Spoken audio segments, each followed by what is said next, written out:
अरे भाई, तुम कानून की बात मत करो। सिस्टम सुधारने में 76 साल लग गए। अब जो सिस्टम है वह बहुत बढ़िया है, क्योंकि अब फैसला ऑन द स्पॉट होता है। फैसला ऑन द स्पॉट ही करना था बच्चे, तो मैंने और मेरे साथियों ने 2 साल 11 महीने और 18 दिन जाग कर यह किताब क्यों लिखी। 26 नवंबर 1949 को इसे लोकतंत्र का रक्षक क्यों बताया। पर बाबा साहब, वो वक्त अलग था। आज हमें संविधान से ज्यादा समाधान चाहिए। माफ करना, पर आपकी ये किताब कमजोर पड़ गई है, क्योंकि अपराधी छूट जाते हैं और गरीब तारीखों में पिस जाते हैं। संविधान कभी कमजोर नहीं हो सकता बच्चे, उसे चलाने वाले कमजोर या बेईमान हो सकते हैं। मैंने चेतावनी दी थी, संविधान चाहे कितना भी अच्छा क्यों ना हो, अगर उसे लागू करने वाले लोग बुरे होंगे तो वह अंततः बुरा साबित होगा। आज तुम जिस गुस्से में हो वो गुस्सा व्यवस्था के खिलाफ होना चाहिए था, लेकिन तुम्हें एक दूसरे के खिलाफ लड़वा दिया गया है। कोई नहीं लड़वा रहा। हम जाग गए हैं। हमें बताया जा रहा है कि हमारा धर्म खतरे में है, हमारी पहचान खतरे में है। खतरे में धर्म नहीं, खतरे में तुम्हारा विवेक है। मैंने सपना देखा था हम भारत के लोग, we the people of India का, लेकिन आज कहीं हिंदू है, कहीं मुस्लिम, तो कहीं दलित है।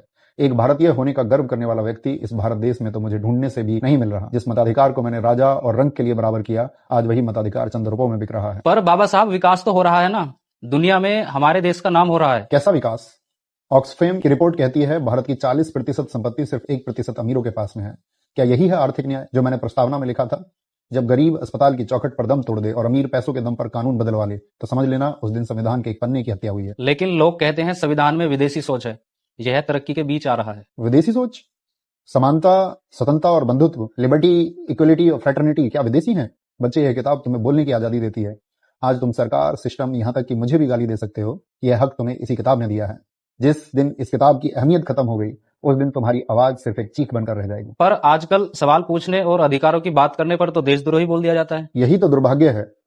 लोकतंत्र की इमारत 4 स्तंभों पर टिकी थी। पहली विधायिका संसद, जहां अब बहस नहीं सिर्फ शोर होता है। दूसरी कार्यपालिका, पुलिस और अधिकारी जिन्हें संविधान की रक्षा करनी थी पर वो सत्ता की रक्षा कर रहे हैं। तीसरी न्यायपालिका, कोर्ट, जिसे अव्यवस्था और दुर्व्यवहार के खिलाफ बोलना चाहिए पर वो अक्सर खामोश रहती है। और चौथा स्तंभ, मीडिया, जिसे सरकार का आईना बनना था लेकिन वो सरकार का भोपू बन गया है।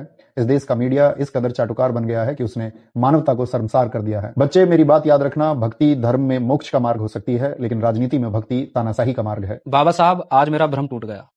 मुझे साफ दिख रहा है, असली खतरा संविधान को नहीं, हमारी सोच को है। यह लड़ाई किसी पार्टी के खिलाफ नहीं, अपने अधिकार और वजूद बचाने के खिलाफ है। मैं वादा करता हूं, अब मैं भीड़ का हिस्सा नहीं, संविधान और लोकतंत्र का रक्षक बनूंगा। जिस दिन इस देश के लोग और युवा दूसरे के सारे पर नाचने से इनकार कर देंगे, उस दिन भारत के संविधान को कोई खतरा नहीं होगा।